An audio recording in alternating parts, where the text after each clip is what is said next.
I think there's likely to be a lot of reflection on his leadership as a result of this. It can't be a good look for any leader when you have two MPs leave like this.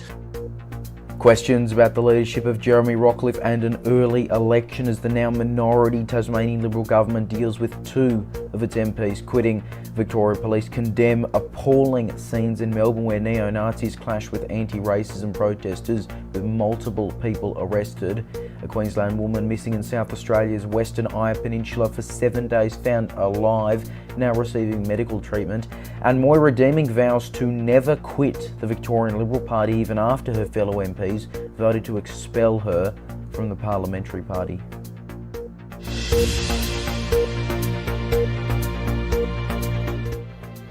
Good evening. There are questions about the leadership of Jeremy Rockliff and even the possibility of an early election as the fallout continues in Tasmania after two MPs quit the state's Liberal government. Protests against the new Hobart Stadium are also continuing, with a number of federal MPs joining the campaign.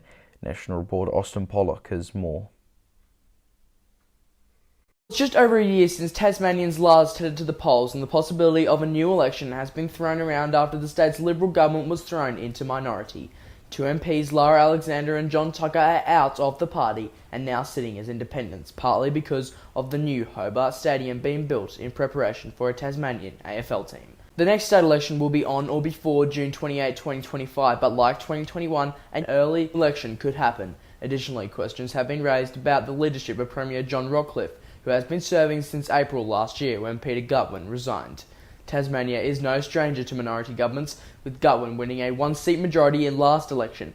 Tony Rundle, who was the last Tasmanian Premier to govern in minority when he worked at the Greens between 1996 and 1998, has told the Mercury that Rockliff must do all he can to keep Alexander and Tucker on his side.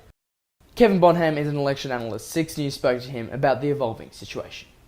Some very minor rumblings of discontent within the government that had been showing up in the last few weeks, months. There was nothing to suggest that this was about to happen that was public. I think the government will be keen to avoid an election at this time. It's too soon since the last one, and it's over. And this is because of an issue to the AFL stadium, which is getting quite a bit of opposition here. It wouldn't be a good issue to be fighting an election on. It's also bad for the government if they have to go to an election while they are looking unstable. It's at least got to result in questions being asked about Jeremy Rockliff's leadership style. He has sort of been conspicuously moderate, even compared to the two before him. And that's got some comment, but also this is what we have here is comment about whether he's listening and keeping people informed and that sort of thing. So I think there's likely to be a lot of reflection on his leadership as a result of this. It can't be a good look for any leader when you have two MPs leave like this, especially when one of them, John Tucker, has never shown really any sign of this sort of thing before, and he's been there for a little while. Lara Alexander is a new MP, and she was making noises from the start to indicate that she wouldn't necessarily toe the party line. Lara Alexander was elected with almost no support in her own right. She was a very minor support candidate at the last election, got only just over 500 primary votes. So she doesn't have an existing support base. There is a long history of defectors, people leaving parties and becoming independents and then running under the hair clerk system. And a few of them have been very successful, but the majority have been defeated. And in a lot of cases, they've got almost no votes at all. So I don't know what the prospects for these two are. I think that they're probably sensing that there's a big sort of pool of voters out there who are not happy with the major parties, and that there's going to be a lot of competition for those votes with the parliament expanding.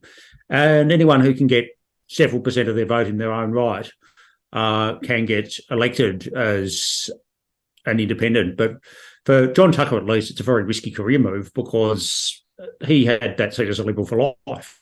He was going to get re-elected as long as he liked, particularly now that the House has expanded. So certainly gone out on a limb. Of course, the expansion of Parliament to 35 seats could provide interesting results at the next election, whenever that is. We've continued to see opposition to the new stadium this weekend, with independent MP Andrew Wilkie and Jackie Lambie Network Senator Jackie Lambie attending a protest against the stadium. Along with the Greens, the Tasmanian Labor Party remains opposed, but that is despite the funding position from Prime Minister Anthony Albanese.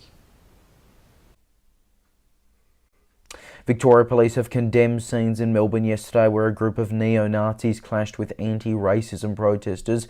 Men believed to be affiliated with the National Socialist Network repeatedly performed Nazi salutes, including outside the state's parliament. Vic Police said they were, quote, appalled at the acts displayed, writing in a statement that everyone has the right to feel safe in our community, regardless of who they are. We understand, they added, incidents of anti-Semitism can leave communities feeling targeted, threatened and vulnerable. Hate and prejudice has no place in our society. After the clashes, a 30-year-old man was pepper sprayed and arrested for allegedly assaulting police and stealing a body-worn camera, while a 20-year-old man was also arrested for allegedly firing a missile and assaulting police. The Prime Minister will travel to Hiroshima for the G7 summit next weekend before Joe Biden arrives in Sydney. Doubts have been raised about the US President's trip over the US government's debt ceiling crisis. He is due to be in Australia for the Quad Leader Summit on May 24. Anthony Albanese's G7 meeting in Japan is his second as PM. A Queensland woman missing in South Australia's Eyre Peninsula for 7 days has been found alive. Police say Julie Shutt was found northwest of Streaky Bay and is currently receiving medical treatment. The ABC reports authorities received a call just after 8 a.m. this morning from a member of the public who said they had found a person wandering out of the scrub and asking for water. A search vehicle nearby located the woman and identified her as the missing person, who police say is now safe and well. The Energy Minister has accused Peter Dutton of a dumb idea after suggestions that the government should look towards nuclear energy. It comes ahead of a youth-led campaign addressing senators tomorrow. Port Lincoln Holmes has more. The opposition leader going nuclear. In the 21st century, any sensible government must at least consider small modular nuclear. Peter Dutton urging the federal government to at least consider nuclear as part of Australia's energy mix. 32 countries, including Canada, China, France, the United States and the United Kingdom, use zero-emission nuclear power today, including to firm up renewables. 50 countries are exploring or investing in next-generation nuclear technology. But he's facing pushback from Energy Minister Chris Bowen, who's released a video to social media where he calls it a dumb idea. Nuclear power is very expensive. Wherever nuclear power plants are being built around the world, they are taking longer and costing much more than budgeted for. Even small modular reactors would cost a massive $5 billion each to build. If Mr Dutton and the Liberals want to be taken seriously on their nuclear energy plan, they need to come clean on a few key things. Where will these nuclear power plants go? What will they do with the radioactive waste they generate? And when will they be operational, and how on earth are we going to pay for them? Another voice leading the nuclear charge is Will Shackle, who started a youth-led campaign in support of nuclear energy. Nuclear is a really unique solution because, unlike fossil fuels, nuclear is safe and it is clean. And unlike renewables, it is reliable. And that's really, really important. So that's why I support nuclear energy, because I do think it's that solution that Australia really needs. Nuclear has already come into the political debate in recent months, with nuclear-powered submarines as part of our defence. Oddly, Labor is happy for similar technologies to power our future submarines. The submarines can tie up at docks in our capital cities with the nuclear technology and the nuclear propulsion systems, but you can't, under Labor's policy, have any consideration of powering that city with zero emissions using the same technology. It refuses to consider the benefits of onshore small and micro modular reactors. With the government against coal and nuclear, gas remains the only viable firming power today. You look at the path Australia's going down, ultimately we're going to see less and less fossil fuels being used in our grid, in our energy system. And ultimately my vision is to have small modular reactors complementing our renewable infrastructure to ensure that the renewables like solar and wind, when the wind doesn't blow and the sun doesn't shine, that we'll be able to back it up with a form of clean baseload power. And for me, that is nuclear energy. And nuclear energy, I believe, is the only solution that is able to properly deliver that, the only proven solution that is actually able to deliver that for Australia. And that's why I started Nuclear for Australia. Shackle will be providing evidence to a Senate committee in Canberra tomorrow. Lincoln Holmes, 6 News. Victorian MP Moira Deeming has vowed she will never quit the Liberal Party even after her fellow MPs voted to expel her from the parliamentary party. Deeming is still a member of the broader Vic Libs. Speaking to Peter Credlin in the Herald Sun, she said that I will never resign, I will never quit, I will not do their dirty work for them. I have, quote, too much dignity for that. She went on to say she did not want to sue the Liberal Party, saying, quote, I just wanted mediation, I just wanted to get things back on track. When I saw media reports this was somehow about me suing the party, I contacted the Liberal president to tell him very clearly I would not sue the party. I haven't and I won't. My grievance is with leader John Pesutto. Deeming currently sits and is recognised by the Parliament as an independent Liberal. The Treasurer has called for the end to political games relating to Labor's signature housing policy. The $10 billion Housing Australia Future Fund has faced criticism from the Greens and David Pocock, who are negotiating over the bill. Coalition MPs and One Nation are also voting against at this stage. Jim Chalmers is one of many in the government calling for it to be passed. Rent freezes and those sorts of policies are essentially a matter for the states and territories, but Anthony Albanese, to his credit, has shown leadership at the national cabinet level to see how we can work with the states and territories on issues like renters' rights, and that's really important. When it comes to the agreement with the states and territories, we will do what we can. You know, obviously we have made housing and homelessness a huge priority of our first year in government. That's why I could rattle off that long list of housing policies. So will you double the funding, as the Greens suggest, under this agreement with the states? Obviously not going to preempt the conversations that we have with the states and territories or to nominate a number today. Green Senator Marine Faruqi, meanwhile, she says people are thoroughly disappointed with Labor's housing plans, saying they want real action to tackle the housing crisis that includes direct investment in public and affordable housing and national rent caps. She added, quote, that the Greens want action on housing, not a dud of a policy. And as the fallout from the recent budget continues, 6 News spoke to Steve Beattie from the Australian Democrats. The biggest thing that we saw on Tuesday night was the first surplus in a budget since the global financial crisis. We haven't seen one since 2008. I think the last one was where, you know, like we had this sort of massive global impact in the economy. The Labor government at the time had to spend money to, you know, inject that stimulus into the budget, and we've not seen a surplus since. So I think the biggest thing for everyone was to look at that budget on Tuesday night and see a relatively modest surplus at $4.2 billion, but a surplus nonetheless. And after, like 9 years of the coalition government promising that we were going to get there, and we had that whole back in black thing in 2019 that never actually eventuated, to actually have Labor deliver a surplus is a big thing. So that would be number one for me, is just the fact that they were able to deliver a surplus. Now, the way in which they did that is interesting. And they were also quite clear to point out that the surplus won't last. So we should have one this year. We aren't expected to have one next year or the year after or the year after that. But over those forward estimates, the position of the budget has improved by around $125 billion. And that's quite a substantial shift in that sort of underlying performance of the economy. And some of that is we've got very high employment at the moment, very low unemployment. That's more people working, more people being paid, and obviously more people paying tax. Those people are spending money. and we collect GST from it. We've got really good commodity prices, very high iron ore prices. I think iron ore price at the moment is double what the estimates were in October even, let alone last May.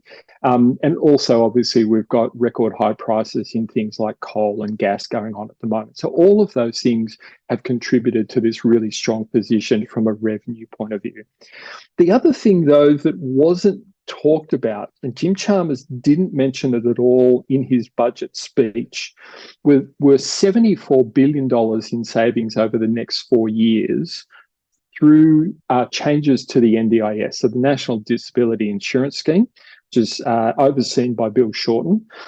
They've introduced some changes to the eligibility criteria. They're looking at tightening some of those criteria with the aim of reducing the growth rate of the NDIS. So the NDIS, I'm sure your listeners and your watchers will be familiar, is one of the highest growing items on the federal budget at 13.8% per year.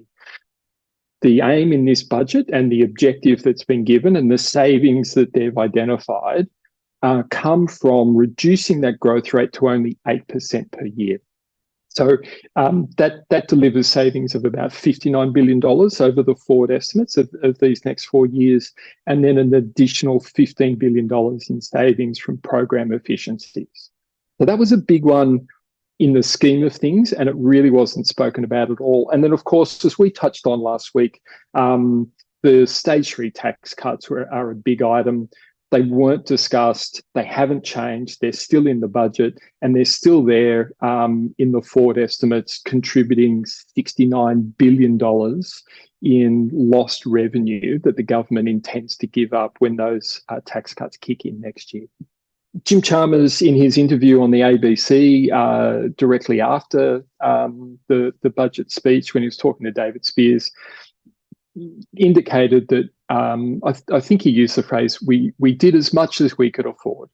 And he used the excuse that, you know, we might have a surplus this year, but next year we won't. It'll be sort of $13 to $15 billion deficit. And the year after that, it's more like 35. And the year after that, it's 35 again. So whilst this year looks good, we just can't afford to do everything. And yet, as we've just been talking about, there's, you know, $21 billion a year of that deficit is coming from these stage 3 tax cuts. So to put through those tax cuts, and as we've spoken about before, overwhelmingly those tax cuts go to the highest income earners in our society. Those earners are overwhelmingly male. So it's putting money into the pockets of the people who need it less and least in our society, and then using the excuse that, well, we don't have enough money to do more for the people who are really hurting hard. $2.85 a day is not very much. Let's be honest, it's really not very much. And even if you save it up and spend the $40 at the end of the fortnight, it's still not very much. The Economic Inclusion Advisory Commission, in their report, indicated that it should be closer to $264 a fortnight. We're nowhere near that.